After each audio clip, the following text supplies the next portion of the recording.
Hello, welcome to episode 12 of FPL Affairs, the podcast that discusses our 9-month-long love affair with FPL, including the ins and outs that keep us awake at night in the build-up to the Game Week 12 deadline.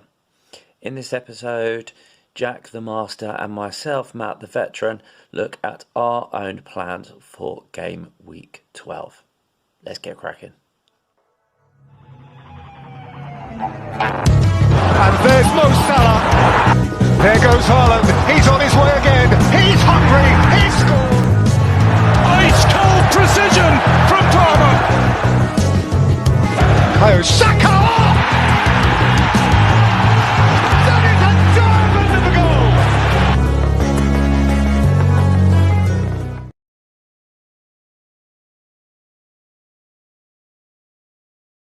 Discussing our own transfer plans and then looking at our bust teams. Have you got thoughts for ins and outs? Should we show the teams, or do you want to mention it before? If we have a look at my team, I think it'd be easier for me. Okay, so the ins see and prices and stuff. I'll sit up for this bit. Strap in, everyone. So here's your bust team at the moment.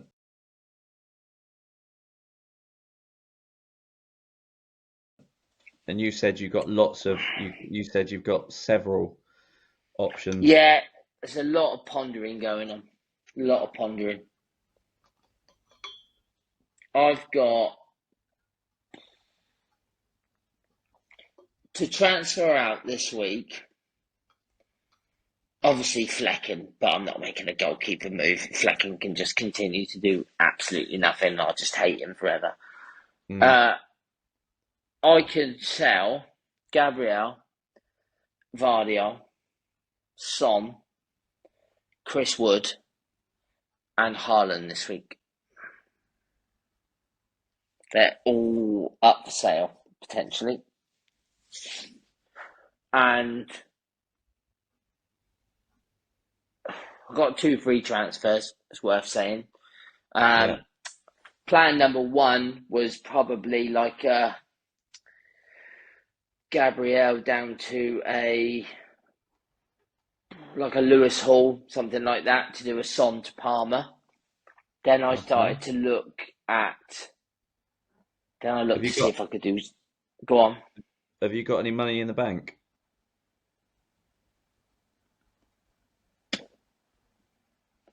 No, I think I'm all out. I think I'm all in. Yeah, because I tried to do Son to Saka and I needed 0.3. So yeah, because he's 10.1. Obviously Son's 9.9, but I got him at 9.8. So yeah, now I've got zero in the bank. So in order to do Son to either Saka or Palmer, I have to make a transfer elsewhere.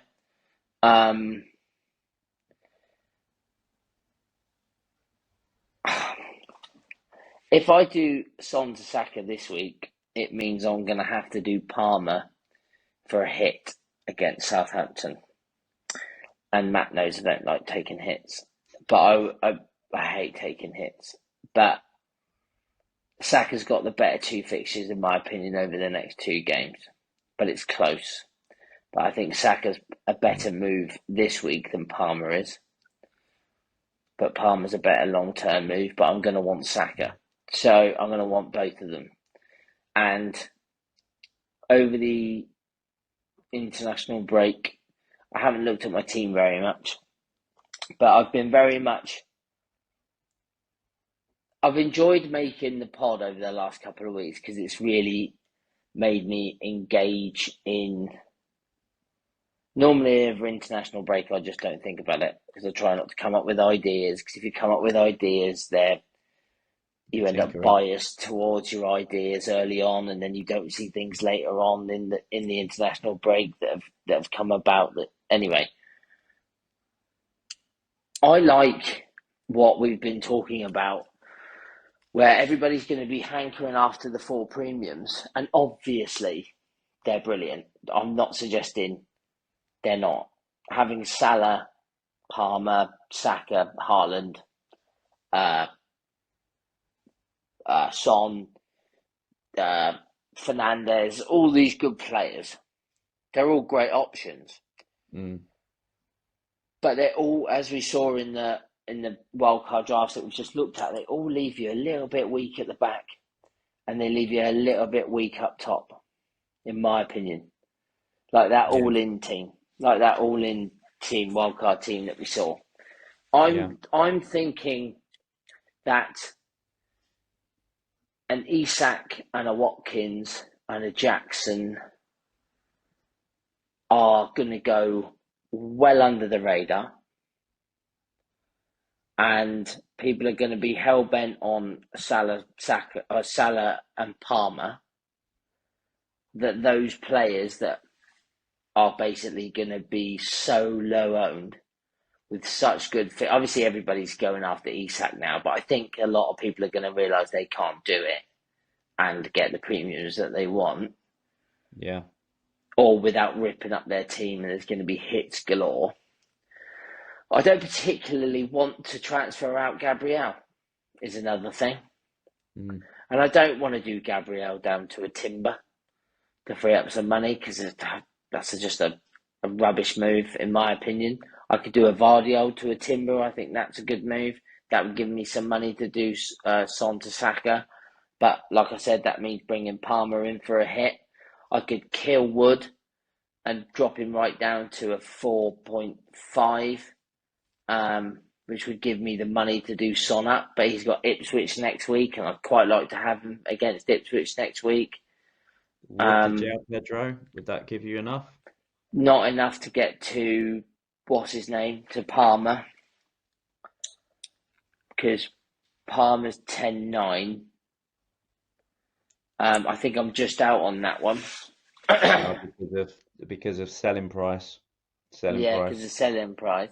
So I think I'm just out on that one. And then, that's right. I'm just out on that one, which would mean I'd have to do another transfer, which obviously I'm not going to do for it here. The long-term plan was to, this week, downgrade Vardiol, because I like Gabriel more over the next few weeks. Yeah. So, like I said, the Lewis Hall, Lewis Dunk, Konza, Luca Dean, probably not Luca Dean, is a bit much for what I'm planning to do, and bring in Palmer for Son. Then roll next week. But then the plan is kind of to do Mbermo up to Saka. But in order to do that, I need to make another 2 transfers. Because I need to take money out of Chris Wood, and then I need to take money out of Gabriel. So I'm probably not gonna do that, right? Because it just weakens me everywhere else. I mean, great, I'd have Salah, Palmer, Saka, and Haaland. What did he do? But I'd have we've been talking about making sure you've got a good, strong squad going into Christmas period. Yeah. I wouldn't have that. I'd have 4 great players, and 3 duds, and it would just be worrying every week. So then that makes me look at downgrading Haaland,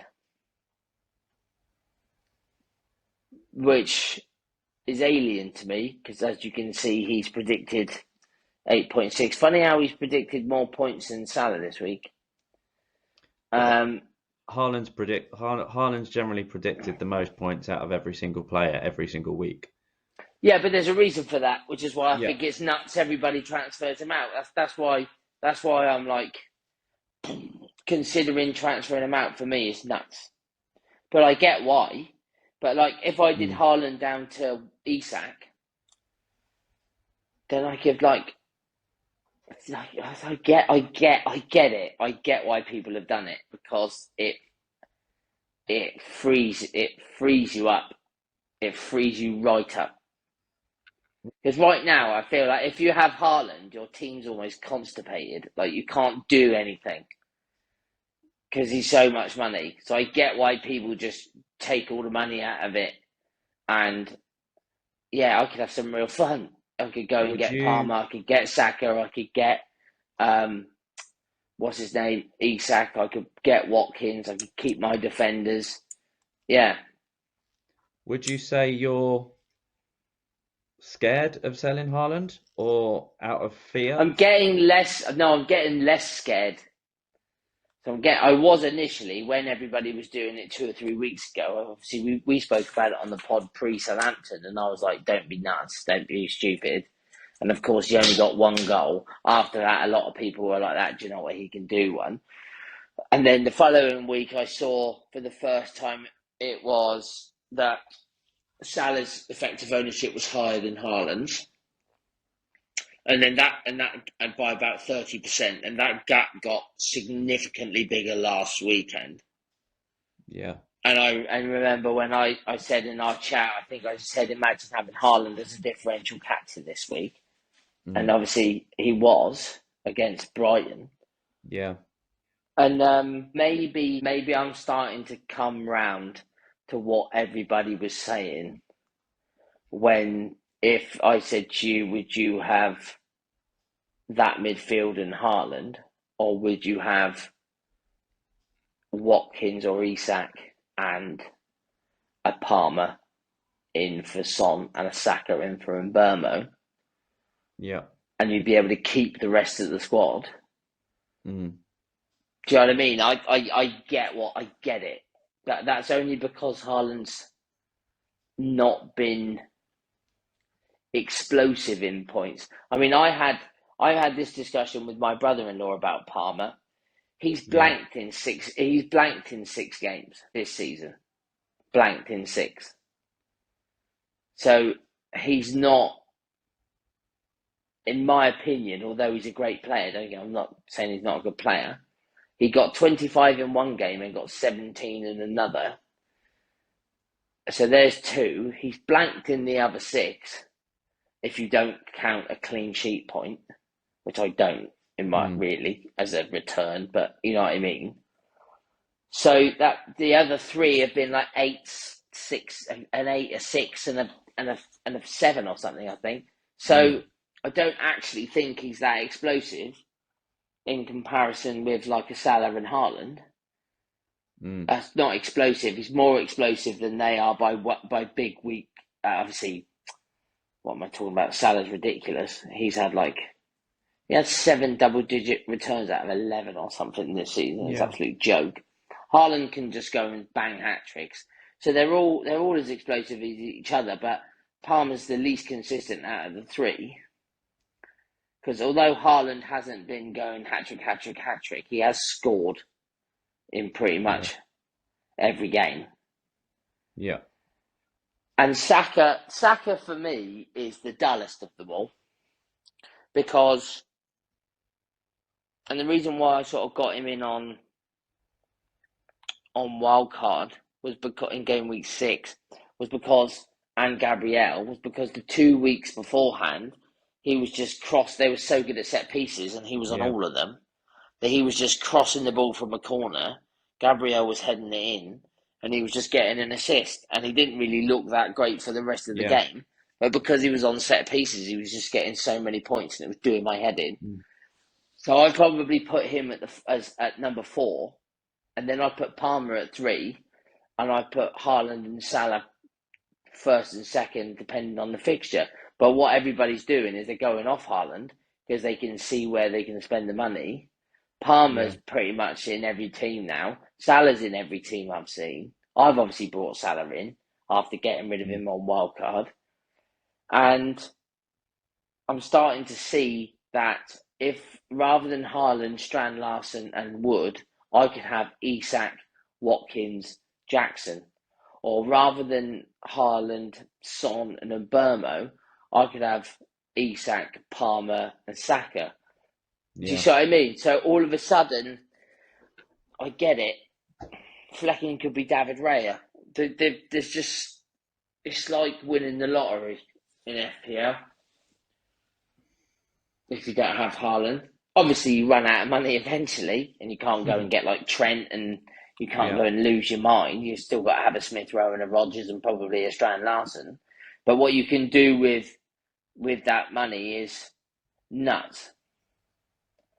So I'm getting more and more tempted to do that move, to listen to what we've been talking about and go more big up top rather than big in midfield with premiums. But in doing all of this, my general rule is if in doubt, do now. So there's a chance I might just roll. And although I give it the big and saying I'm going to get rid of Haaland and do all these big moves, I might just leave it and see what happens. It might be one of those where there's so many different things you can do, you can't decide. So, because if Son didn't score against Ipswich, but scored a brace at Man City, that's like the least surprise. would not be remotely surprised by that if that happened. Son does that against the big teams, though, doesn't he? Yeah, but I kept him pure. I didn't make the Salah Strand Larson move because I had Foden against Southampton. Yeah. And then the following week I had Son versus Ipswich. So I was like, I'll just leave it. And then Foden blanked again. Salah banged. And I thought, well, Strand Larson's now got Son, so I'm going to have to make that move. But I was like, great, I didn't make the move last week. That means I've got Son against Ipswich. And sure enough, it goes and blanks against Ipswich and they lose. So I feel like I've been quite unlucky with him. That. So yeah, I think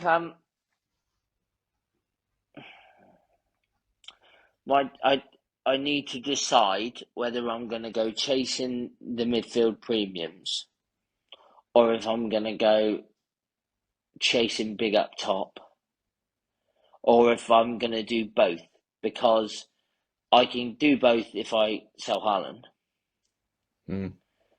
I can't go big up top if I don't sell Haaland. So I'm basically left with having to downgrade a Chris Wood, a Gabriel, or a Vardiol to somebody very poor. And like I said, it does leave me light with bench options with Mikalenko and Fass. And let's say, for example, I go to a Konza at 4.4, who I do think does represent good value going forward for anybody on wildcard with a bench option. I do think he's a good option. Vardiol down to him. That would give me some money, but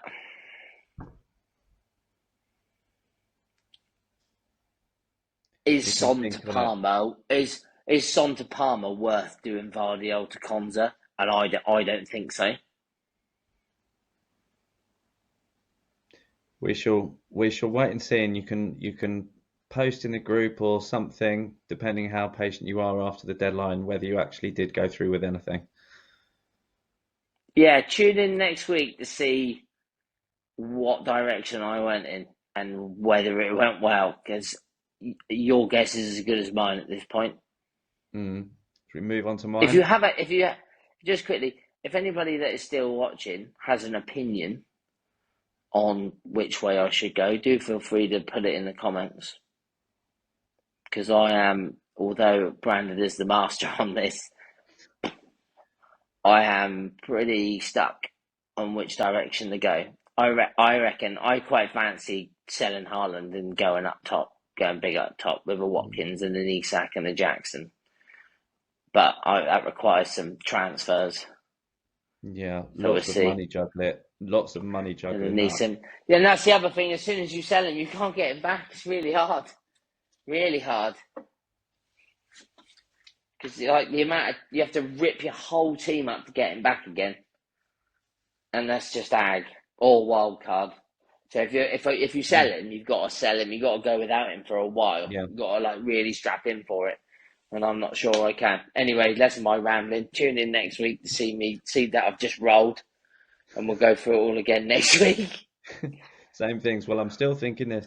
Well, in which case, next week's episode or something that will have to be literally just what we're doing, because moving on to mine, I'll get my bus team up.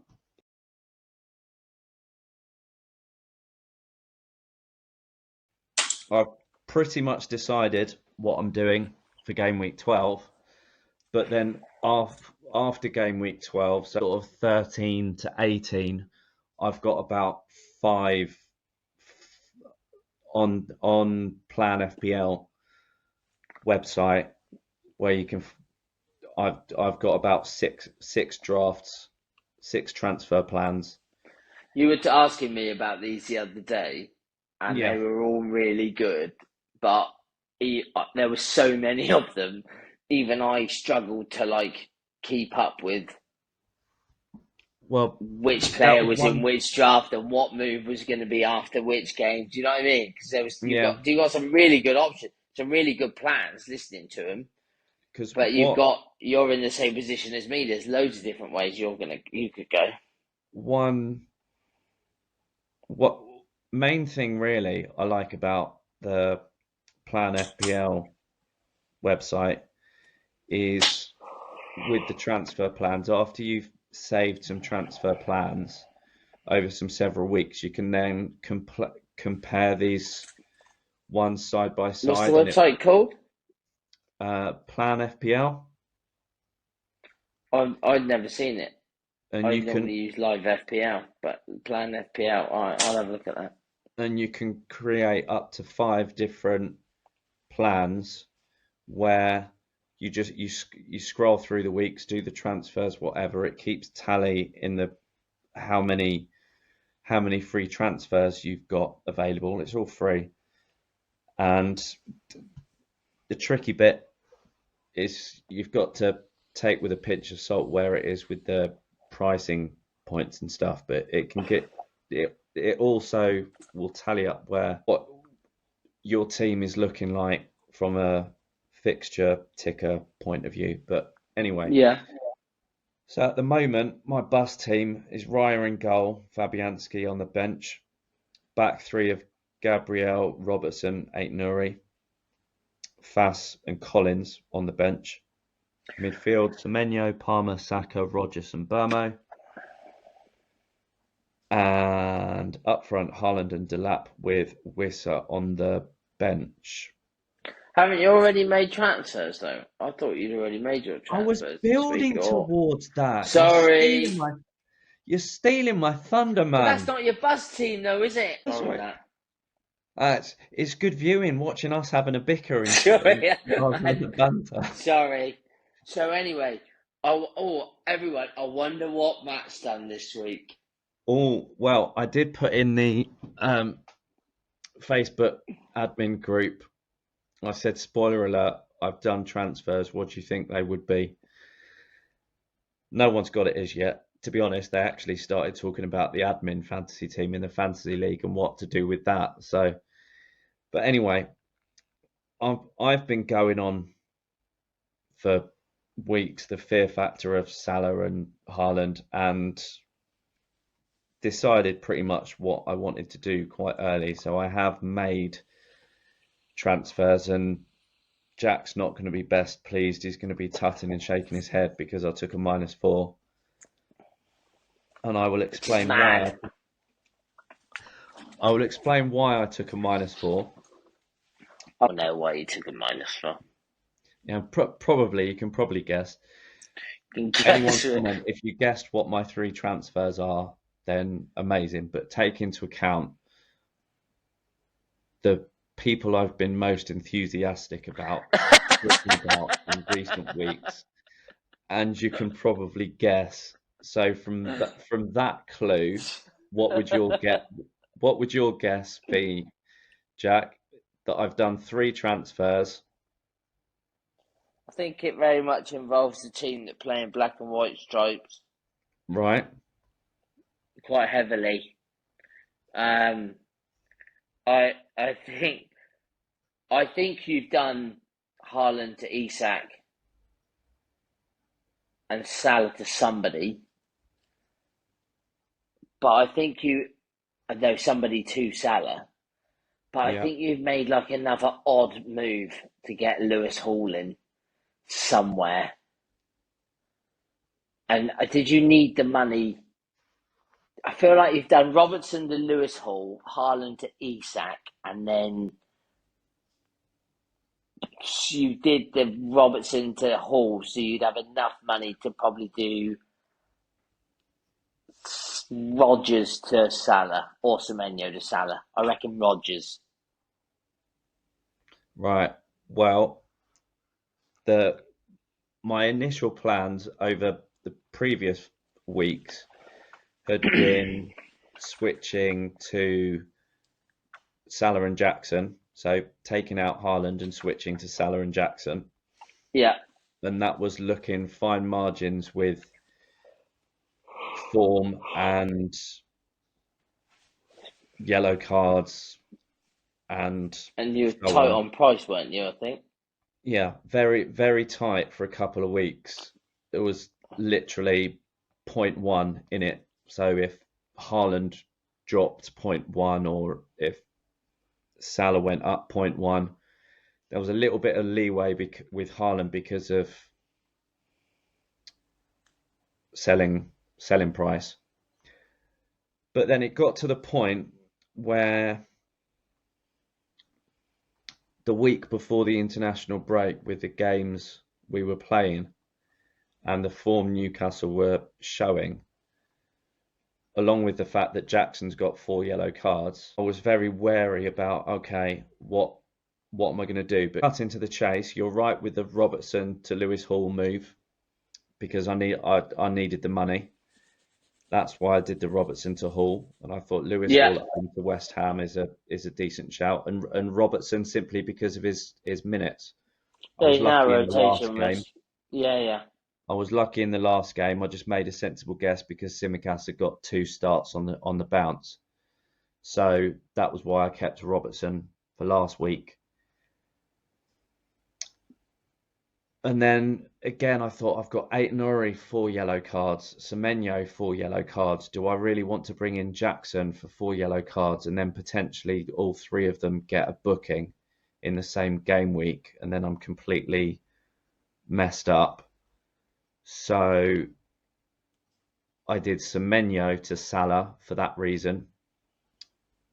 Semenyo and Rodgers was very much a flip of a coin, but there were 2 reasons I sold Semenyo for Salah, and it was one, money, because I had no money tied up in Semenyo, whereas Rodgers I got at the start of the season for 5.0. Yeah, I think it's 0.4 in him at the moment, if you had him from the beginning. Yeah. So, well, 0.2, but you know what I mean. And that money enabled me to get Isak, because either way I didn't have the money to even comprehend. But anyway, yeah, Haaland. You got money in the bank then?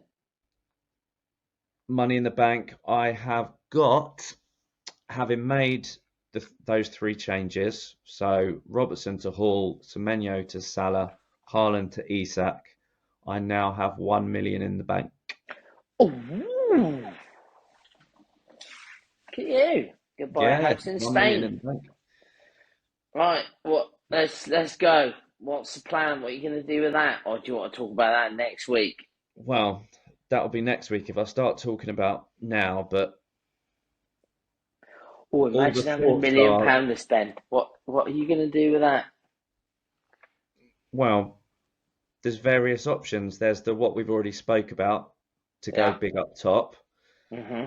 So a lot of the thoughts really surround Brentford and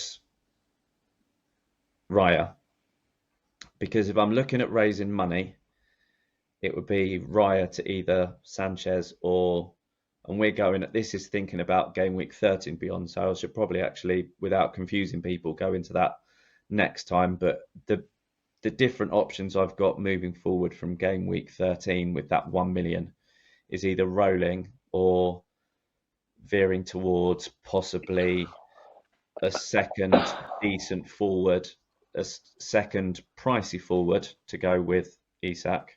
So if you roll, or a Jackson, I will be. There's no way you're going to roll next week. Not with $1 million in the bank and a whole week of thinking about it. No way. Well, if I can't decide between those 6 options, then I'll be rolling. And I think but you'll do something random, like Raya down to Verbruggen, because you want to free up money, another $1 million, so that you can take a hit to do, I don't know, Rodgers to Bruno Fernandes the following week.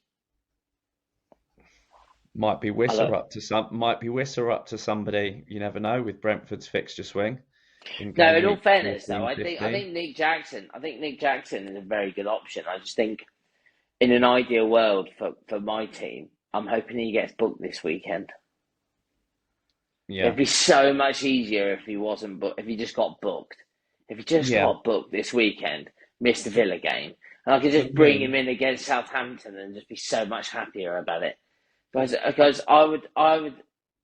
He has to be the best forward option, or certainly very close, from game week 12. If he got booked this weekend and banned before the Southampton game.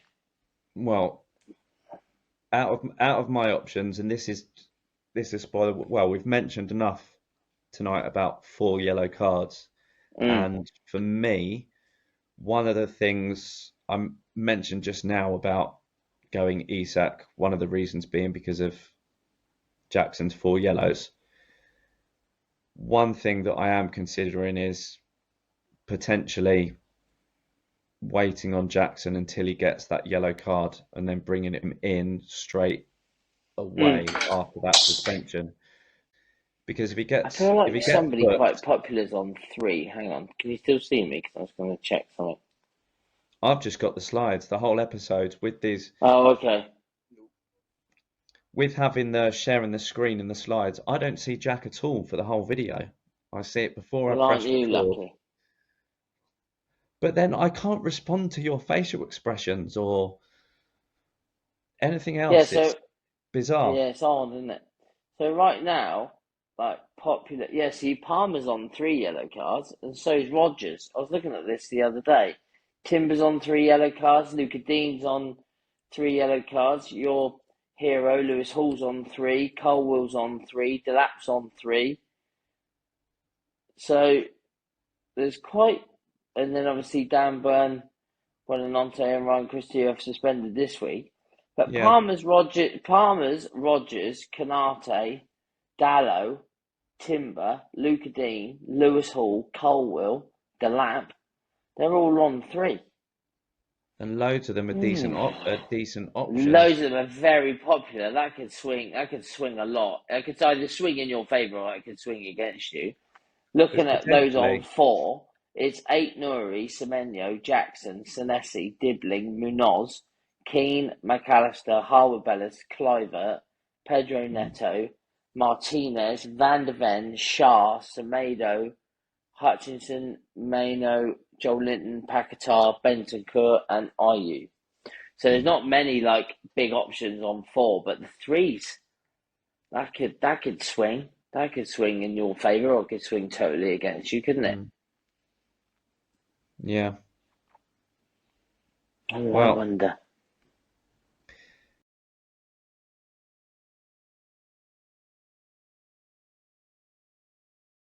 Thank you for listening, everybody, to our ramblings.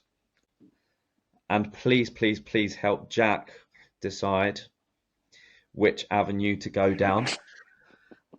If you can. Yeah. Of course. Because I can't. No, thanks for watching, everyone. Do put in the comments what you think I should do.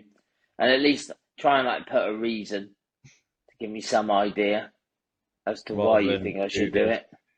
Yeah, because then it might help a little bit more rather than just say do this. But no, thanks for watching. Tune in next week to see that I've just rolled and wasted everybody's time. Yeah, and like the videos, subscribe, really helps the numbers. Tell your And friends. find us up on Twitter and also in the Fantasy Football League. The link is in the video and channel description. So all I will say is enjoy the rest of your week. No more international breaks for months. Woo! FPL. Yeah, celebrate. Strap Bring in. out pom-poms and the little dance. Yeah. Yeah. So with the wild cards coming thick and fast, I'd like to see actually the total number, which will see if I can remember next week to mention how many actually chips get activated this week. Be quite a few. Yeah.